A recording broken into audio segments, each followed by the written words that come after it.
El possible impacte ambiental dels parcs eòlics, especialment des del punt de vista paisatgístic i de perill per als ocells, ha frenat molts projectes a Catalunya. Si els parcs estan a una distància relativament petita de llocs habitats, el soroll pot ser un altre factor limitant. Una part de l'activitat de l'empresa ICR, Ingenieria per al Control del Ruido, se centra en l'impacte acústic dels parcs eòlics. Avui aplica el seu sistema a la Conca de Barberà, en aquest parc de Conesa, propietat de Gamesa. No hi ha una normativa específica de límit de soroll per als parcs eòlics, que s'encabeixen en la legislació general. Els tècnics d'ICR capten el soroll amb els sonòmetres i després processen les dades amb models numèrics que ells mateixos han elaborat i contrastat. El soroll dels aerogeneradors el produeixen bàsicament les pales i les turbulències que aquestes generen. Per això depèn d'entrada del disseny de la màquina. A més, hi ha vibracions i els equips auxiliars que estan a la gòndola superior també contribueixen al soroll. Però a part d'aquests elements, cal ser curós en el disseny del parc.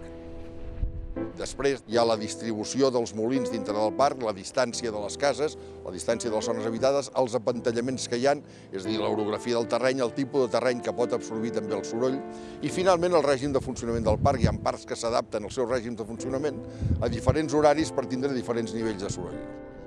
Fer girar més a poc els molins per evitar el soroll redueix el rendiment del parc. Per això, és preferible actuar sobre el disseny, la mecànica i la distribució.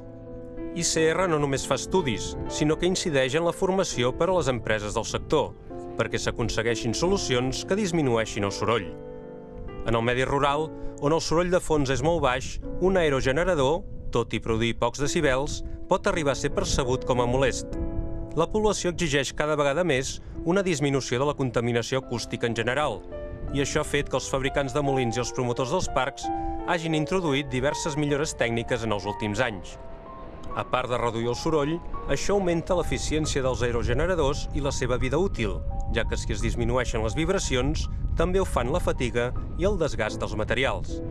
Amb aquestes mesures es podrà aconseguir que un tipus d'energia destinat a reduir l'impacte que produeixen altres fonts no generi, al seu torn, més problemes ambientals.